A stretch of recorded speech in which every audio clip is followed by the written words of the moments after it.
In today's memory card episode, I speak to Gianni DiCrosta, a content creator, podcast host, and Twitch streamer based in Greater Los Angeles.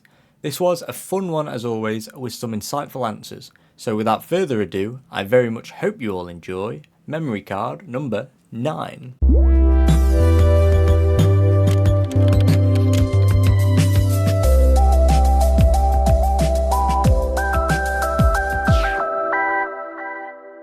Hello and welcome to Memory Cards, the podcast where some of your favourite creatives tell you about their gaming memories.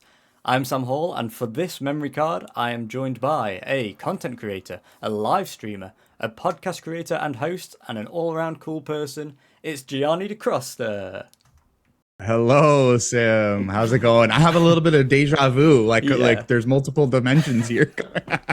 How you doing today, Sam? Thank you for having me on, dude. No, absolutely. Pleasure to have you, of course. Would you like to explain who you are and what you do to the audience? Yes, absolutely. My name is Gianni, as you so graciously introduced me, Sam. I appreciate it. I am a content creator, podcast host, founder, Twitch streamer, man of many hats, master of none, but a man of many hats. In the games media space. No, you're a master of all of them, I swear. I appreciate it. And you've just had your sort of 12-month celebration for being full-time content creator, right?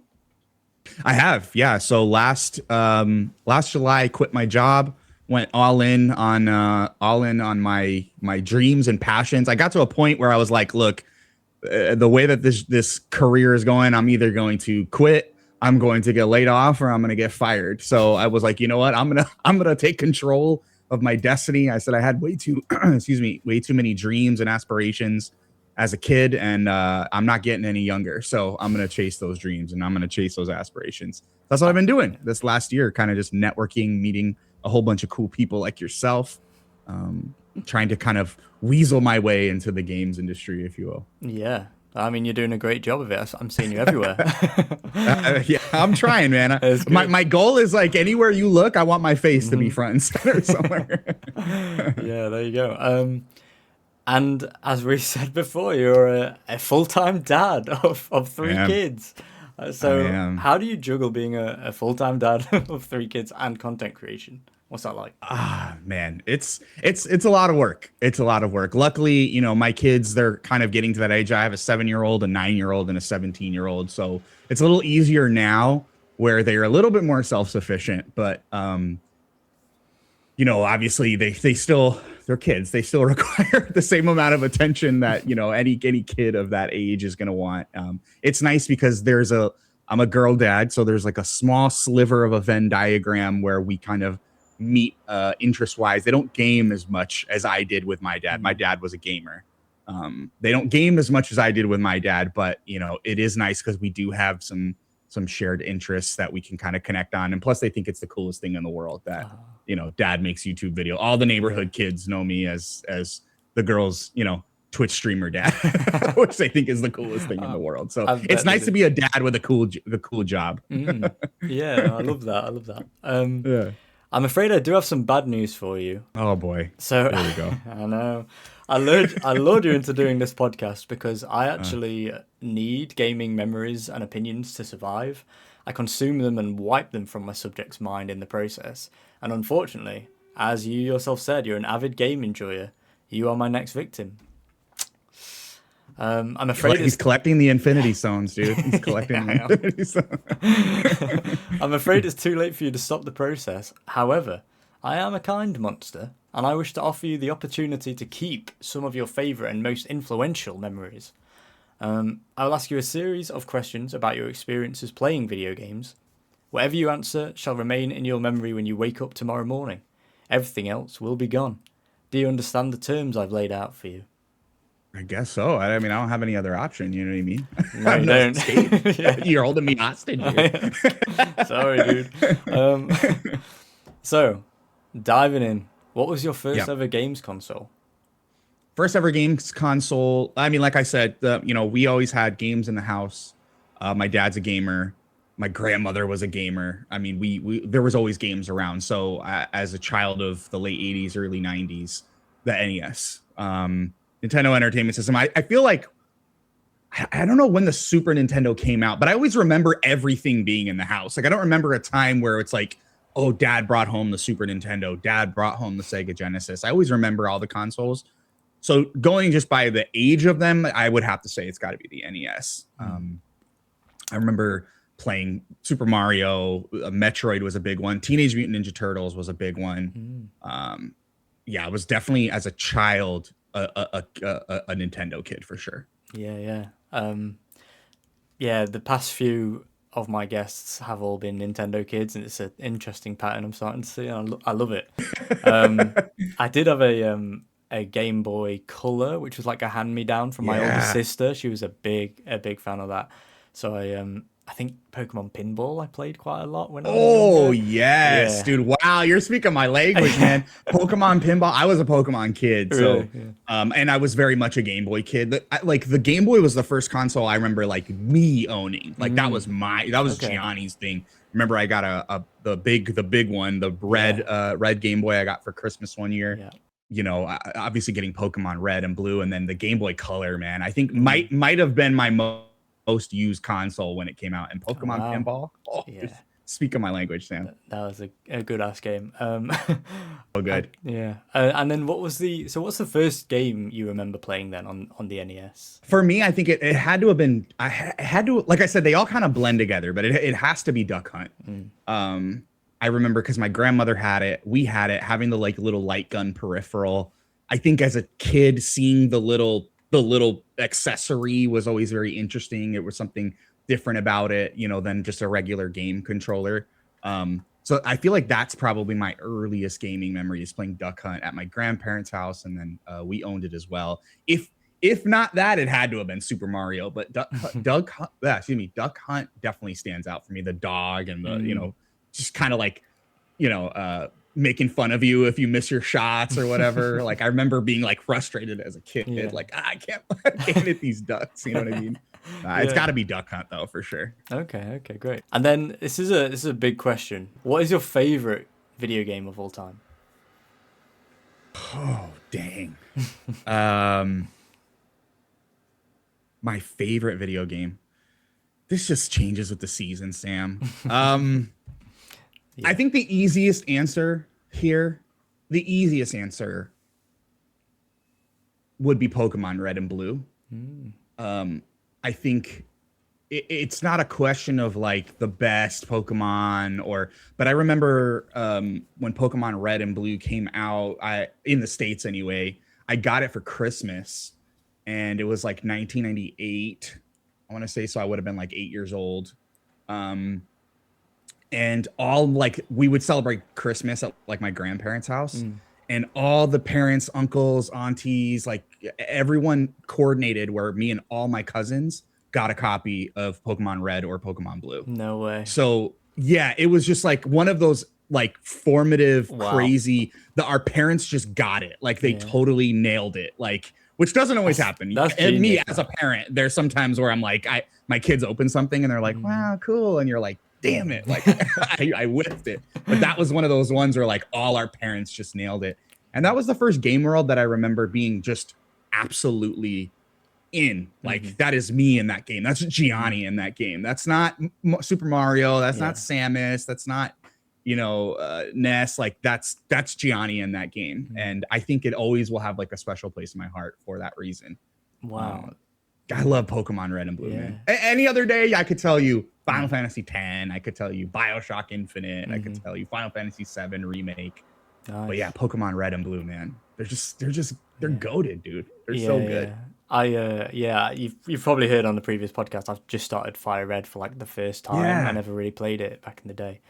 And it's surprising to me how much is in that game. Like I thought that would have been the simpler one, but it's actually it's very complex. I think it's easy when you look back at games like from that either that era or games that clicked with you as a child, and you go, did it click with me because it was like simplistic and it was aimed at children? And I still think Pokemon is for kids. It's like the adults that mostly grew up with it or knew about it in some capacity that still stick with it. But like to your point, like if you play a Pokemon game now, like there's a lot of mechanics, there's a lot of complex systems at play they're great games. They're great teaching tools too, which I think a lot of people neglect Yes. to mention. Is they're great teaching tools for a whole different host of reasons. But Yeah, that's a great point. I'm glad you're having that. Those games are phenomenal, dude. Yeah, I'm enjoying it. I need to get back to it. It's been a while. So did you all get to? You said all your cousins all got it at the same time. Did you all get to play like on that day, like Yeah. showing each other Oh, yeah. like where you were up to? Oh man. Yeah. We incredible. all opened, and I don't know if that's the same year we got our Game Boys as well. It might have been different. The thing is, like, our families, like I didn't get a lot during the year, but like the families went crazy on Christmas and birthdays. Like that was the time where we're like, we had those like loaded Christmas trees because the rest of the year it was like, Mom, can I have no? Dad, can I have no? Like nothing. Okay. So Christmas was always like cool. So I might have gotten the Game Boy that same Christmas. I can't remember. It just goes to show you, I remember Pokemon more than I remember remember the Game Boy. That's how important it was for me. Yeah. What game do you have the most hours in? Game I have the most hours in. It's probably a cheat code. Yeah. But it's going to be Destiny 2. Oh, okay. It's got to be Destiny 2. I was a day one Destiny 1, not alpha, but beta player. I jumped into Destiny 1 in 2014 for that summer beta, like right before the game came out. And this was when I would have been 23 going on 24. So I was kind of like in the tail end of like my college years. And I just remember like we would, hopefully my parents don't listen to this, but like I would just like, I'd stay up to like 6 in the morning. That was the last time I did that. Staying up to like 6 in the morning. Like we're running raids, we're skipping morning classes. Like, and then obviously moving on to D2, which has had many rocky years. And then unfortunately to see where it is now, but like thousands of hours in Destiny 2, thousands upon thousands of hours in Destiny 2. I grew up on like co-op experiences with my dad and my brother. So I've never been like a PvP player. The co-op experience is what I strive for. So Destiny 2 is that perfect, like, and I love character customization. Yeah, so to create my own character and kind of team up with your friends, like that stuff interests me way more than like team deathmatch. You know what I mean? Destiny 2 would definitely be it. Okay, great. Do you have an estimate of how many hours? I mean, I could tell you, I've got probably like 2,500, 3,000 and change or something. Let me see. I'd be curious now. I'll probably look it up. Yeah, definitely. What is a popular game you have not played yet but want to? Ooh, a popular game I haven't played yet but want to. Ooh, that's already out. Oh gosh, I don't know. you even sent me some of these questions ahead of time. Yeah, and I'm like, this one is a hard one, especially for like content this is creators. a hard one because like you're going back and playing all those games that you want to play. There's a lot of games that I want to. Can I tweak my answer a little Depends. Go for it. I want to go back and play Red Dead Redemption 2. Yeah. Because I only have a few hours in Red Dead Redemption 2. So I'm cheating your question just a little bit because I play a lot of games. I try a lot of games, I think is the issue. No, that definitely counts because you've not played Red Dead 2 yet. Yeah, I've not played Red Dead Redemption, and it did not click for me, Sam. Like it just did not. And this is someone who adored Red Dead Redemption 1. So like I'm not gonna try and prove my game fandom here. I adored Red Dead Redemption 1. I played online Red Dead Redemption 1, like early days of like PlayStation 3.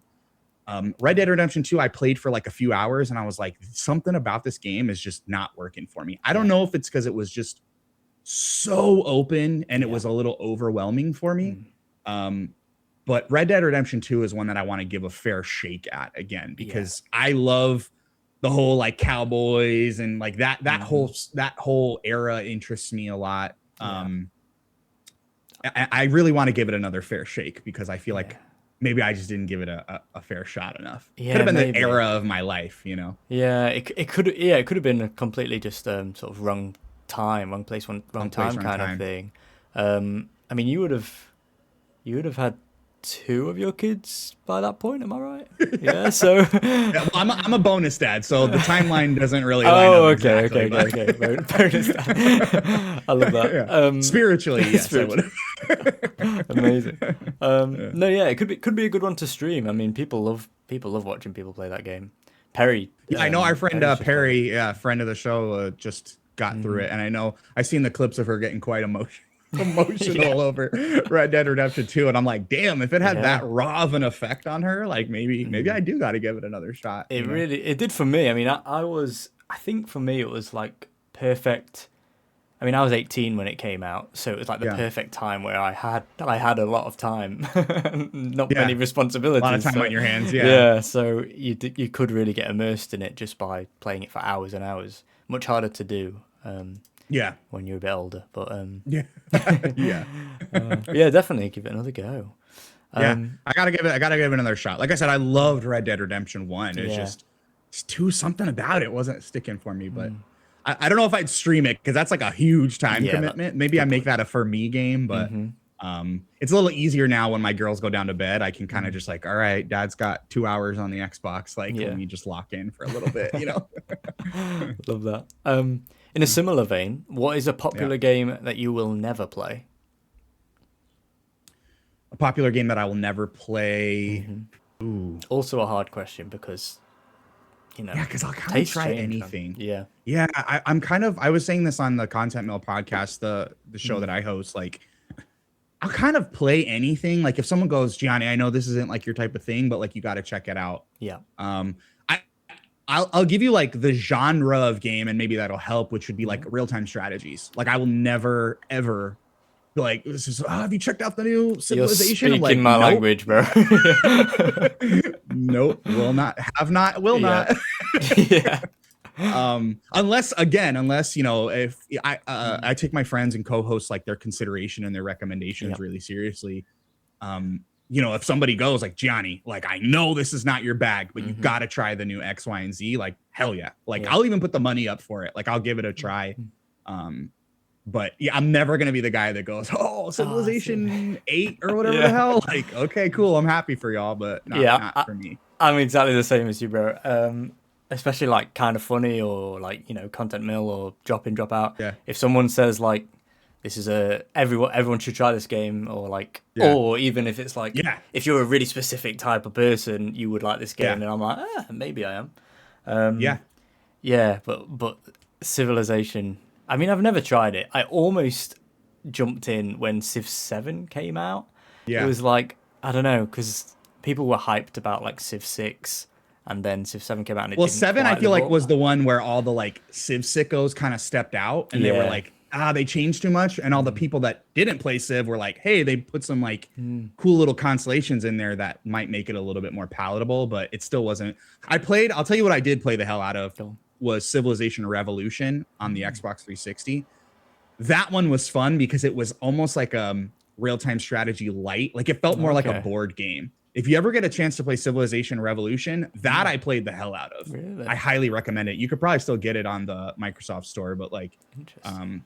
that one's a fun one because it literally feels like a board game more than it does a real-time strategy. Great game. But yeah, That's a good shout. when Civ 8 comes out, I don't think I'll be That's a good answer. there. You and me, dude. Yeah. If you could live in any video game world, which would it be and why? I'll give you okay. Shout out to Cameron, the French Dip Design, Yeah. because he gave the answer that I think all of us kids of that era would probably give, which is the Pokemon world. Yeah. So I'll pivot on that one. I thought about this too when we were talking about it on our podcast, and my co-host Eric said the exact same thing, Yeah. which is, Pokemon world. Like, why wouldn't you want to live in the Pokemon world? Because one of my thoughts when we were talking about it was like, there's so much doom and gloom and end of world conspiracies and like 95% games I would play. Yeah. So if I had to take those plots out of it, I would probably say Final Fantasy VII would probably be the world that I would live in. That kind of like not futuristic, but not like there's like this cool like amalgamation of like modernism, but also kind of like 50 to 60-year-old architecture mixed with it's this perfect blend of like past, present, and future. Yeah. And then chocobos, dude. There's freaking chocobos. Yeah. Like let me I want to have like a chocobo ranch, dude. and just like be like Bill or something in Final Fantasy Yeah. VII. I think it would be so it would be so cool. That's You a know, good answer. materia and things like that. Although, I mean, maybe I'm like missing out on the whole lesson of Final Fantasy VII and Mako energy and all that stuff. Yeah. But I would say Final Fantasy VII is just a beautiful world to exist in, a perfect blending of past, present, and future. And chocobos, dude. I You mean, got hey, chocobos. is Tifa there? In which case, I'm in. I mean, come on, dude. Like, I mean, you know, I gotta shout out like you know, our best girl, dude. Amazing. Come on, dude. That's my girl. Oh dear. Oh boy. My daughter came in the room the other day because I had just picked that up in Tokyo, and she goes, Dad, who's that? And I was like, that's Tifa. And she's like, why do you have her on your desk? I was like, well, she's my favorite character in Final Fantasy. And she goes, okay. I was like, all right, like, you know what? It's a cool action figure that I got. All right, leave me alone. I'm over here defending myself to a 7-year-old. She's looking out for mom. She's looking out for mom. She's That's like, grow up. Yeah, literally. She's looking out for mom, dude. I get it. Yeah. What is a game that you wish existed? So this could be like a particular genre of game from a developer, or like an IP that you really like. What's a game that you wish existed? Okay. Oh, I have two. Go ahead. Because we do like a lot of like mashups and collaborations on our own podcast where we kind of like pitch our own like game ideas and things like that. So I'll give you two. I'll give you two quick ones. The first one would be my girls got really into K-pop Demon Hunters. Oh yeah. In the last, you know, whenever K-pop Demon Hunters came out. And I thought I pitched this on our own show, and I'll give you one that I didn't. I thought it would be really cool to have like a K-pop Demon Hunters squad-based game in the form of like a Destiny, where you pick out like your different class of a demon hunter, a different genre of music, and then like you have these like different skill trees, and you form your trio like with your friends, just like the K-pop Demon Hunters and like a Destiny Fire team. I think that would be super rad, dude. Like using music and elements and using those to like kind of customize your character class and build out and your weapon. You know, all the K-pop Demon Hunters have like different weapons and stuff. I think there's room for so much cool customization.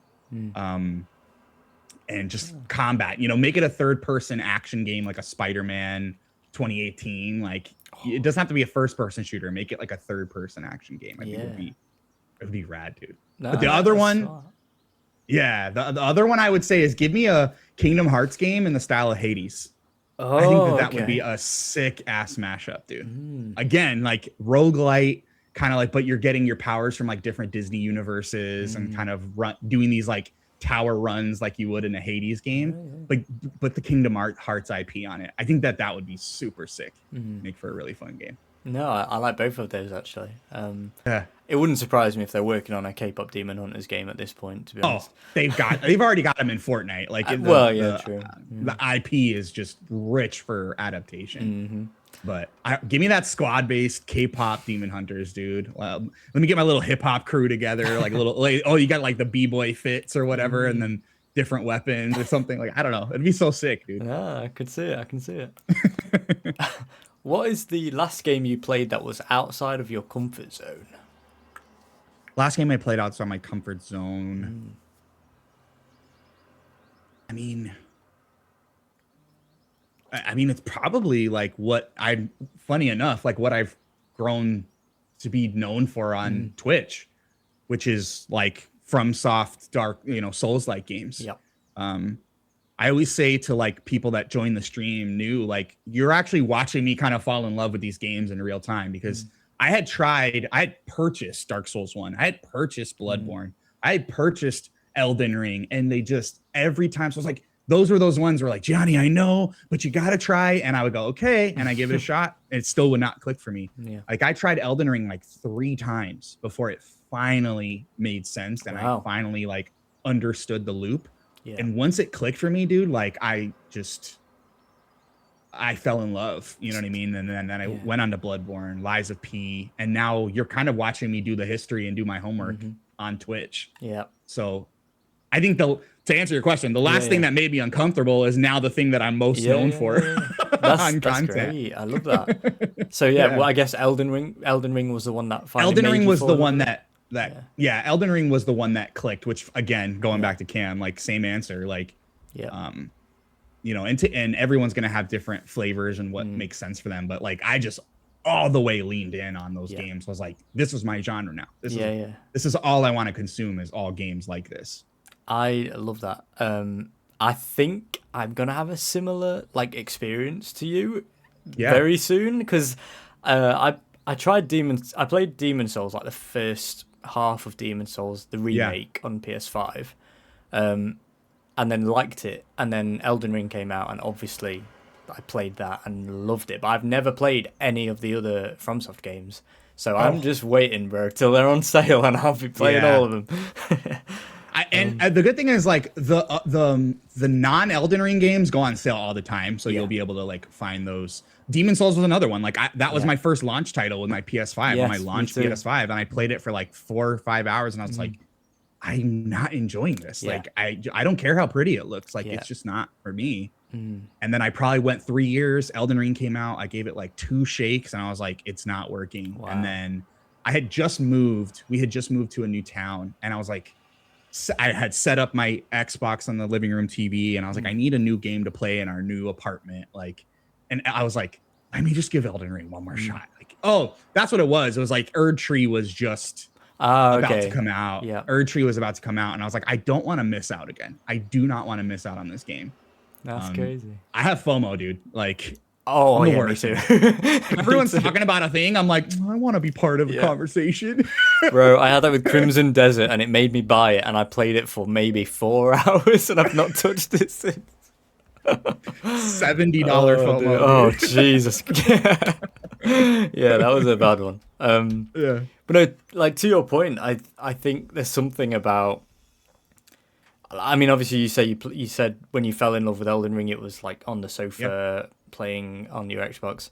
I think there's Yeah. something to, like you going back and doing all the older FromSoft titles on Yeah. stream. There's really something to having other people there to watch you and if you need help and to just it feels more communal because you're all going through it together, even if they've already done it and they know how it goes. 100%. And that's what I'll tell you, Sam, because you Uh, stream a lot as well. Like, mm, I think these games are made better with a community. yeah. Like, I adored like off stream. I played Elden Ring with Erd Tree, and I played Bloodborne. Mm, Playing with a community, you do have that sense of like people hop in, they're like, oh my God, this is my favorite game of all mm, time. Like, I love this game. They can give you the ins and outs. They could yeah. tell you, like, hey, do you want a recommendation? Like, here's like a tip. Oh, like, Yeah.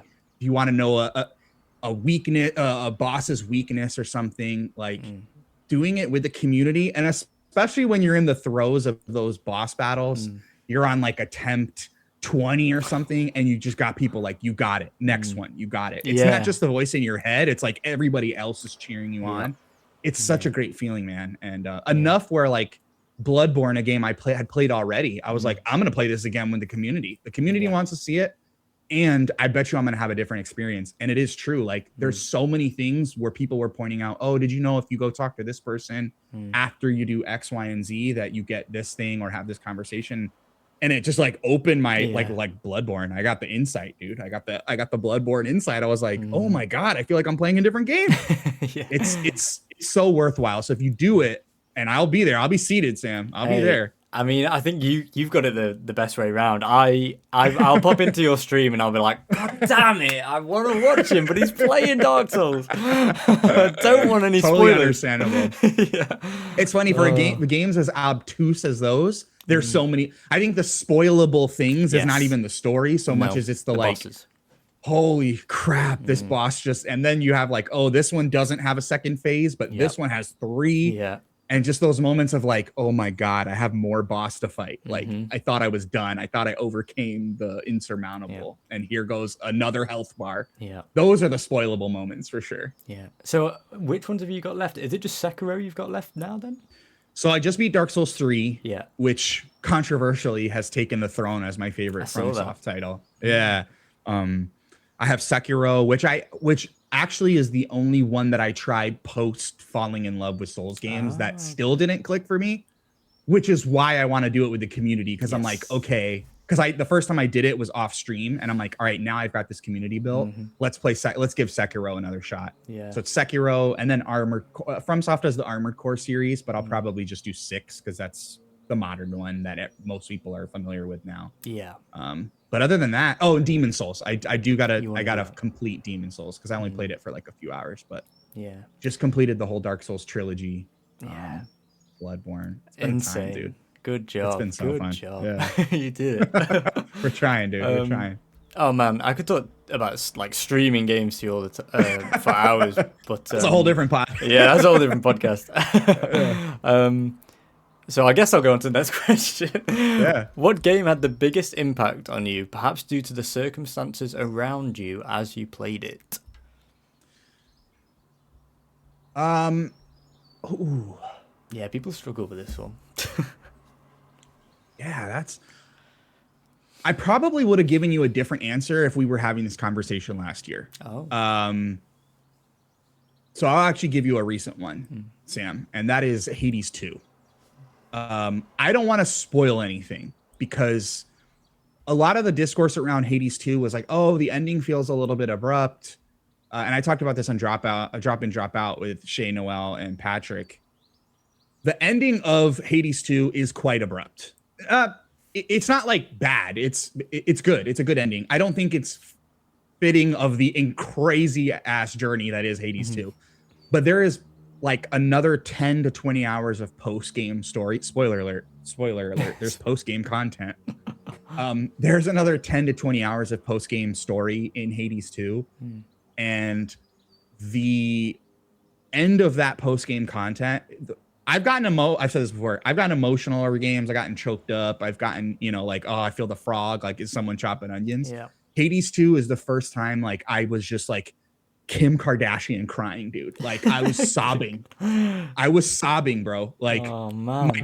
my daughter came in because it was like, it was a day where we were all off and we were kind of just lazing about the house. And she's like, oh, Dad, can we go do lunch or something? And I was like, what? Like, I was sobbing, man. Again, I don't want to get into spoilers because to me, it was very impactful, but it was one of those moments, Sam, where like, you're like, this game is talking to me specifically, not like gamers at large. It felt so like this is God telling you this message right now. Like Gianni, you needed to hear this specific thing, dude. Damn. Like, I know I'm being like quite hyperbolic, but like, it really was one of those things where I'm like, there's a reason that I'm having this reaction, this visceral, raw reaction, because I feel like this is the game talking to me, Gianni. And it's very rare that happens. Yeah. It's like if you've ever been to church and like you're like, oh, this sermon is like about me right now. Yeah. Like, does the pastor know I'm in the audience? Like, it's the same thing. I was like, oh my God, like, do they know I'm playing this game? You're just there looking around, like. That's kind of, and that's why I like implore anybody who's playing Hades 2 that kind of like conks out when the credits roll, like, keep playing because you'll know when that moment comes. Okay. You'll know when that moment comes, and it's beautiful, man. Games are so freaking beautiful, dude. Yeah. They're so cool. Yeah, I do love it when you have that, just like a moment where you're just like, your love of games is like reinvigorated almost, and you're like, I want to go find a billion other games that do different things. Absolutely, play Hades 2, man. My game of the year last year. Give us an animated series. Yeah, it's an animated series. The art style is my favorite thing about those games. So good. It's so freaking good. But I've not finished Hades 1 yet, bro. I need to get back on that. I don't think you need to like necessarily beat Hades 1, but my best friend, he's a completionist like me, and I hate jumping into a sequel without playing the original, so I totally get it. Yeah. But I will say, as someone who is like that, you really don't. But the benefit is if you play Hades 1 before Hades 2, like, you're getting 2 10 out of 10 games. Yeah. Like, you're not losing anything by playing them in order. Yeah. You're just gaining at that point. So great games, phenomenal games. You've convinced me. I'll give it another go. Let me know how you like it, dude. I will. This is a bonus question actually. May or may not be related to what you just said. I don't actually know. Yeah. Are there any games you've played or replayed since becoming a bonus dad that you have had a different reaction to upon replaying? Okay, we Sorry. just had this conversation on our podcast. No, that's funny because we just did a dad cast Oh, episode. nice. Me, Phil, my co-host from 70% Complete, the Dan Good Show, and Cognitive Clip. So we all got together to talk um just that actually. And some games that have really stuck for me since being a dad, that I've only played once, is this year's Yes. Pragmata is my game of the year right now Wow. for that exact reason. It really hit home for me. But I'll give you the two that I thought about when I proposed that episode to the guys, and that is The Last of Us Part 1 and the God of War series. Makes sense. Yeah, because without, again, I know Last of Us is kind of like back in the zeitgeist. We're about to get a God of War sequel, so I don't want to spoil too much. But like Last of Us 1 has a very polarizing ending, where I kind of looked at this character and said, oh my gosh, he's the worst. Oh God, he's the villain. He's the horrible. And then I became a parent and I replayed Last of Us 1 and I go, Yeah. Maybe he was kind of onto something. Maybe I would have gone about it a little differently, but like I kind of see a different side of the same coin. Which again, I know that's also a controversial way of looking at it, but I definitely sympathize a little bit differently. The other would be like God of War 2018 and Ragnarok. I played 2018 prior to becoming a parent. I played Ragnarok as a parent, and there is definitely I wouldn't say I like look at it differently, but like God of War 2018, I looked at from the perspective of a son with a tough dad. My dad's a stand-up comic. He's a voice actor. Oh, wow. He does voices for video games. Like he's a goofball, but like he's my dad, and I was still his kid at one point, So my dad was an athlete too, as a teenager and a college adult, like so. And I was not. So we always kind of had like different kind of viewpoints and interests. We met in the middle on movies and games. Like that's kind of where our Venn diagram met, in the middle. So I played 2018 as a son. Ragnarok I played as a parent. Right. Like, and seeing the two sides of that same coin of like, you want to, I don't want to say be a better parent, but like you want to be a more like empathetic, you want to be softer for your kids, knowing like maybe how tough you might have had it, but then you also see the like I am tasked with like these three children who at any point could make a foul decision or make a mistake that could put their life in danger or somebody else in danger, and you have to kind of instill like a certain sense of like tough love as well. I'm a goofball, but like I've yelled at my kids before. Like, I'm not going to sit here and act like I haven't, like you have to, in order to sometimes instill lessons, like you have to be tough sometimes, but you also look at it as from like a kid's perspective where I'm like, man, I remember just being like in trouble for something that I felt like I didn't do the wrong thing. And here I am getting yelled at, but now I see my kid's perspective and I'm like, I gotta be like, Gianni, were you too tough? Were you not tough enough? Like, did you teach the right lesson? Yeah. Was the way you delivered it correct?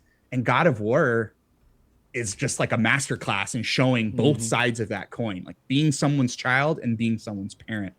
It's easy to write off Kratos as like what he was in the original God of War trilogy, but like if you play the 2018 and Ragnarok, that's a series where like I specifically remember moments of just going like, oh, Gianni, you're gonna cry right now. Like you were gonna cry right now, And I think people might see what God of War is and go, oh, it's the big dumb combat game, a beefy brawny combat game, and it's so much more than that. Yeah, just phenomenal games.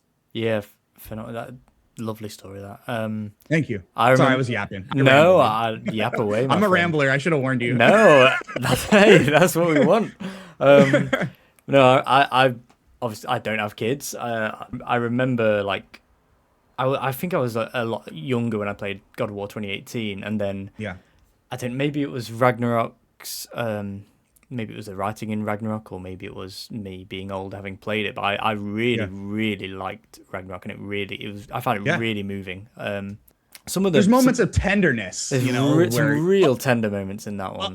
unexpectedly, where like Kratos will just kind of like let his guards down just a hair. There's specifically a very, and I don't want to spoil it again because I know God of War is like also back in the zeitgeist, but like there's specifically a moment in Ragnarok that I Is it the remember. tent? Like Is it in the tent? that, there's that moment, That and was then beautiful. yeah, there's that moment, and there's one right. I'm horrible No, with go like on. the names of places, but there's one right after the big wolf sequence, in Oh, the the like ice kind okay, I of. know what you mean. Yeah. Yeah, and I just was like, oh my God, like I'm gonna cry right now. Like I'm gonna cry. You know what I mean? Where you have these like, it's just as much Atreus teaching Kratos as it is Kratos teaching Atreus.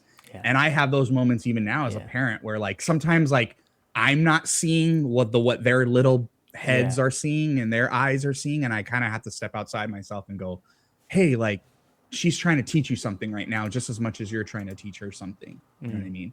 And that's God of War, dude. Tender that is the best way to put it. Oh, great answer. Thank you. So, what is your hot take game? This is the game which you disagree the most with its critical reception. Maybe everyone loved it and you hate it. Maybe everyone hates it and you love it. I can give you both. Yeah, please. The short one is because I don't like to hate on games. Same. Me.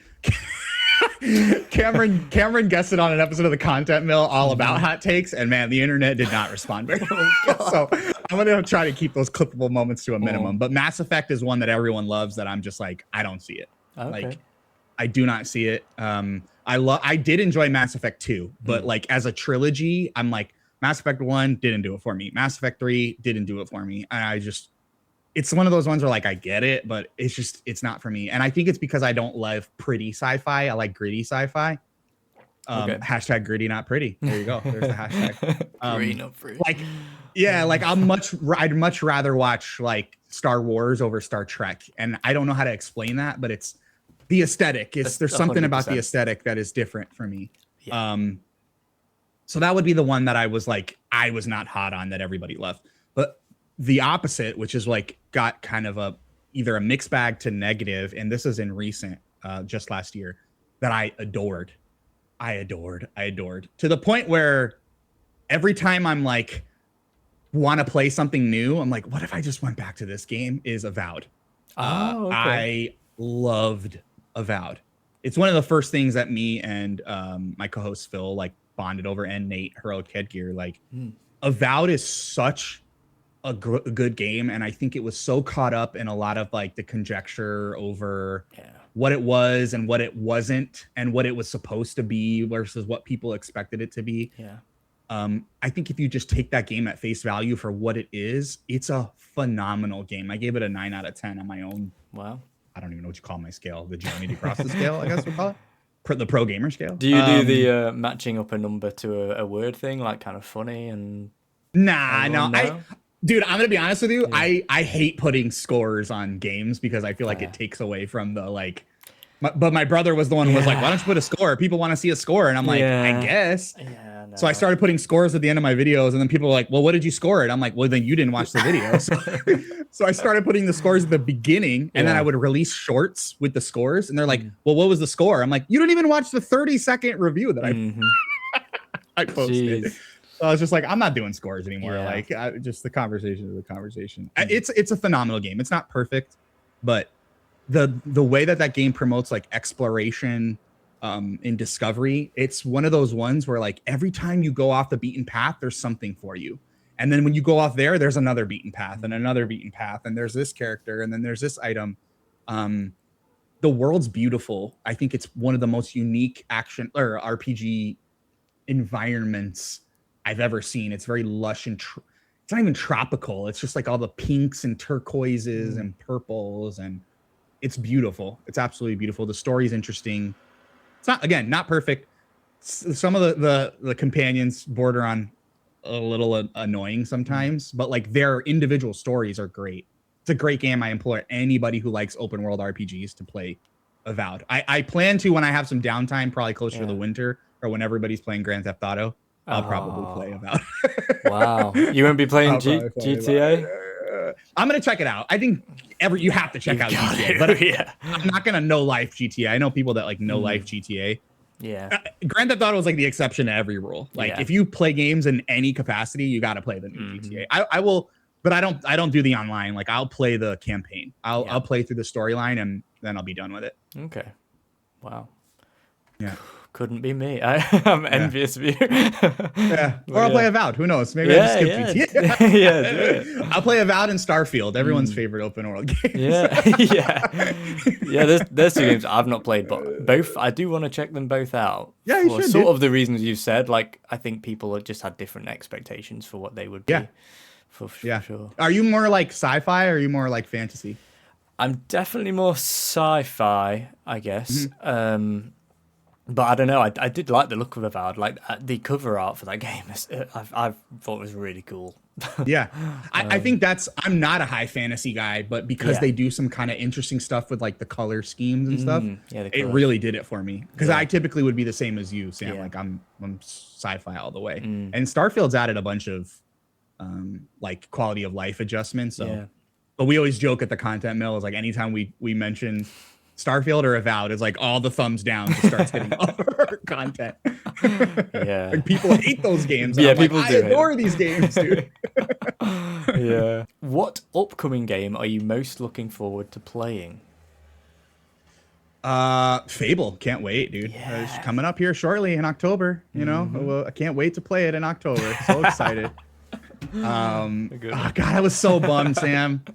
So bummed, man. When they were like delaying it again, I was like, oh. And you don't want to like I say take your time on these games. Like I never want a rushed game. Like I want it to come out when you feel it's complete.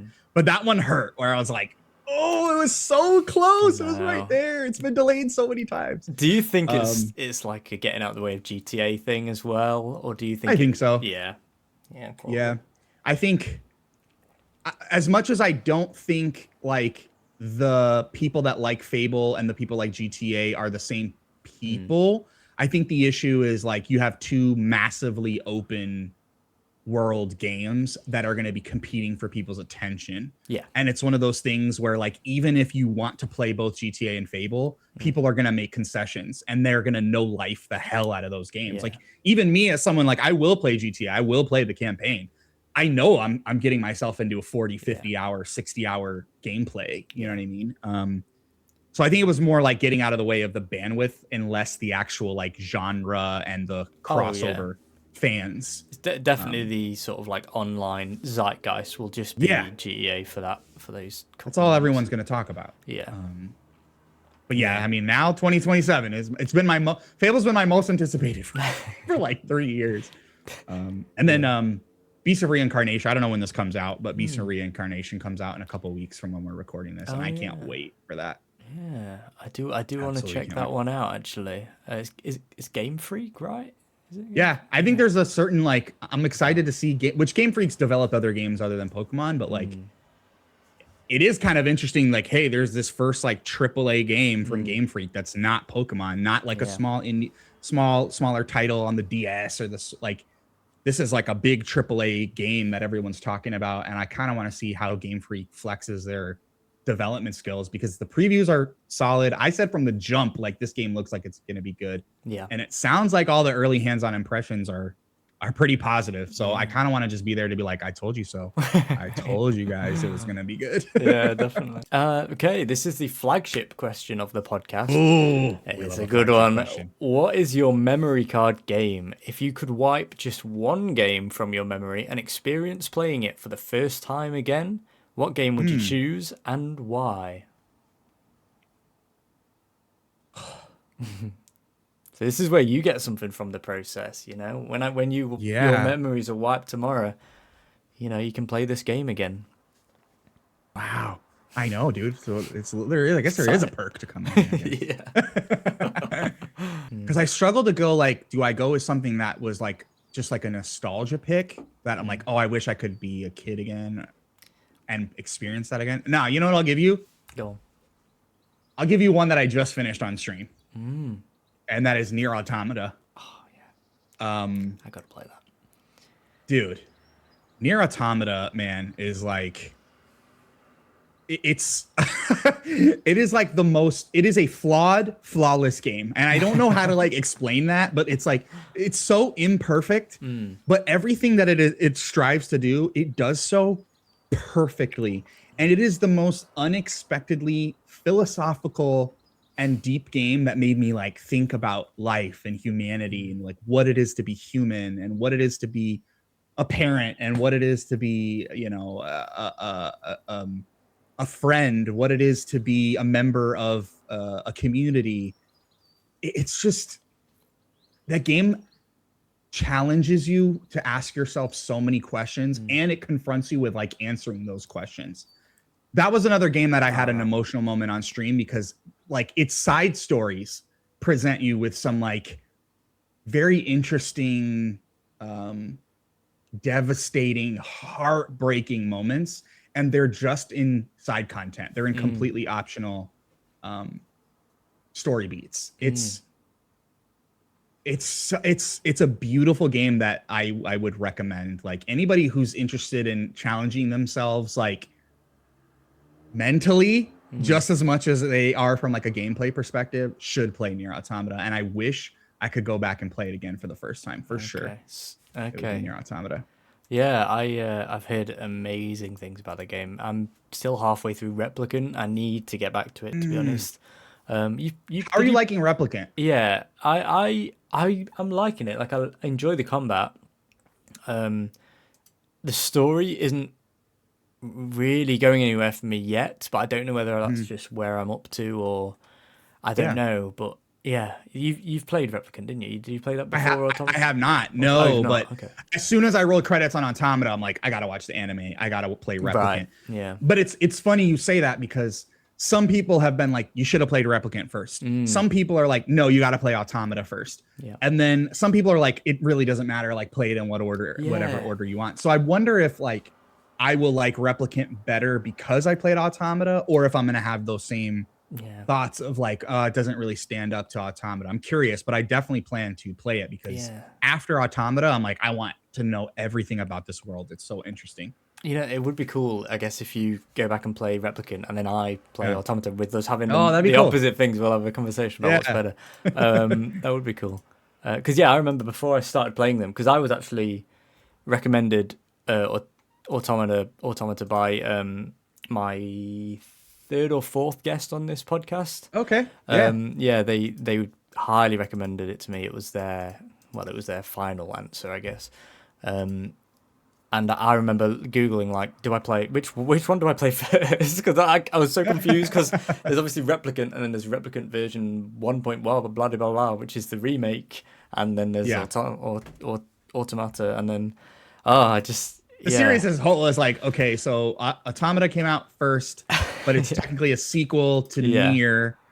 Which was remade into Replicant after Automata came out. And then there's like, we do at the end of every long play, we do a fun, I'll have like any knowers in my community that are fans of the game. I have them send me like a lore watch along. So what we do is it's like a non-game stream. I make my coffee and like for a few hours, we just watch lore videos together. And watching the Automata one, I was like, they're like, oh, there's a play and there's a book and there's a this. And but if you play this in reverse and you do that, and this character is represented by this in this game, but in this book, they're actually a different character. And I was like, there's so much going on. But it's so fascinating. And I'm like, I just want to absorb all of it. As confusing as it is, I'm like, I want every piece of it. I completely get that. Finally, what is one game that you think everyone should play? The game you answer with will be placed into the Hall of Games for future generations. Whoa. That's big expectation. Yeah. Can I ask you what's on that list? You can. I've got the list right here.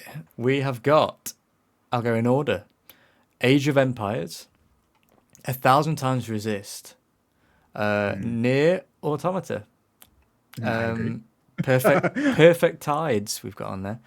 Mass Effect 2. Well, the one I enjoyed. That is the one you enjoyed. So you played it. I got nervous. Half-Life Alyx, What Remains of Edith Finch, and French Dip Designs answer Pokemon Pokopia. Ooh. A banger and a A half. A lot of bangers recent on that answer. list. Yeah, it's a really interesting list. It's very varied. All right. Oh, okay. Take your time. It's hard because like I want to give you like one of my favorite games of all time, Yeah, different question. but anybody who knows me from like the drop in drop out community or the corner of the internet community might know what I'm about to say here. So I'll just give it to you. Okay. Another recent one. Not as recent as Pocopia, Cam. Wow. So you beat me to that. But I will say that one game everybody should play. You're in, you're out, 7, 8 hours tops. Beautiful story, beautiful moral, and one of those like those credit rolls where you just kind of like have to sit for a second and be with your feelings and just be like, wow, like what was that game just trying to tell me? And that is last year's The Midnight Walk. I have to recommend The Midnight Walk. Okay. Yeah, which I feel like was not on enough people's radars. And it was another one of those ones where everyone was like, yeah, this game is good. And I was like, no, this is like an all-timer for me, for sure. Wow. The Midnight Walk is beautiful. The art is unmatched. Everything was handmade and then rendered into the game. So you're looking at all handmade, sculpted models, character models. The puzzles are fun. I mean, from a gameplay perspective, the puzzles are fun. It is very much like a walking puzzle simulator, but the stories that game tells, they're all these kind of like little fables that are being told throughout the course of the 7 or 8 hour game. As you get to each biome, you're learning the backstory of one of that biome's kind of legendary characters or what's going on in that village or whatever. Yeah. The stories that this game tells you and the moral that you get at the end is one of those moments where I like sat down. I had to call my partner and I was like, I got to tell you about what I just experienced. Like, I got to tell you about like, and I tried to like as most as I could. She's not a gamer. She's like, all right, whatever. I'm like, let me summarize this the best I could. And even she was like, wow, like that's amazing. Yeah. Okay. It's highly recommend The Midnight Walk. It's something that I think everybody should play. Yeah. Otherwise I might have said Near Automata, but yeah. Well, someone's already taken that. You can't. I was like, it's taken already. I just wax poetic about it. So not to take away from The Midnight Walk, but everyone should play The Midnight Walk. And it's not long. It's 2 sittings at most. 2 sittings at most. Long sittings, I guess. Yeah, okay. That am I right in thinking that was released as like a VR title as well? It was. I did not play it in VR. I played it on PlayStation 5. Just came to the Switch too, so you can get it on. I think it's on PC as well. Okay. I can't. I feel like people now roll their eyes in the Discords when I go, but Midnight Walk's on sale. Everyone play it. Like, all right, Johnny. Like, it's just such a beautiful game, Sam. I think if you enjoy games like What Remains of Edith Finch is one that I heard on your list. Like, if you like games like that, play The Midnight Walk because it is another emotional kind of like release of a finale for sure. Okay, that's a absolutely fantastic answer. I'm going to type that in right now. The Midnight Walk. Oh, look, that list is looking good. That's a great list, dude. That's a good list. A lot of bangers on that list. Wow, great list. And, well, I'm afraid that's all the questions I've got for you. Thank you so much for coming on, Gianni. You've been awesome. Sorry about the whole devouring your gaming memories thing. Oh, God. I'll forgive you, Sam. It's okay. Just before we go ahead and tell the people where they can find you or any upcoming projects you've got. Yeah, absolutely. You can find me. You Google me, Gianni DiCrosta. I'm the only one on the internet, so don't be scared to Google me. You can find me on Twitch 3 to 5 days out of the week, 9 a.m. Pacific Standard Time, which we learned before the show is roughly 5 p.m. Where you are at. BST. BST. I stream on Twitch, typically action RPGs, emphasis on these Souls-like games. I'm playing through Grand Blue Fantasy Relink right now. You can also catch my edited VODs over on YouTube. So I pare down my VODs to about 15 to 25 minutes. So you don't have to sit through 3 hours. You just get the greatest hits of every day. Also, I founded and host the Content Mill podcast with my friends Phil, Eric, and Nate. It's a fun gaming variety show. Big emphasis on like improv activities. We do like a lot of fun game blenders, mystery auctions, It's a fun time. So go check out the Content Mill podcast over on YouTube and streaming platforms. We are audio and video, so go check that out as well. Yeah, but thank you for having me, Sam. Man, this is a fun time. Hey, Even though you great. you took everything from me, I'm but you left taking me it some all. of these memories. You left me some. You know, I'll what I'm left with, I think I got a good. Yeah, you've got a good database here, and you get to replay. Oh my gosh, I've forgotten what you've answered now. You get to replay Near Automata for the first time again. There you go. There you have it, everyone. Go and follow Gianni everywhere you can. I've been Sam Hall. I wish you all a wonderful week, and I'll see you next time on Memory Cards. Bye-bye. So that's it for this episode of Memory Cards. Thank you to Gianni for coming on the show, and thank you to all of you for listening. If you enjoyed this episode, go ahead and leave a comment telling me the game that means the most to you and why. You can find me almost anywhere at Sam Hall of Games. Thank you to Bluefields for the music. Thank you to TheFrenchDipDesign for the logo and podcast art. Go make some gaming memories, and I'll see you next time on Memory Cards.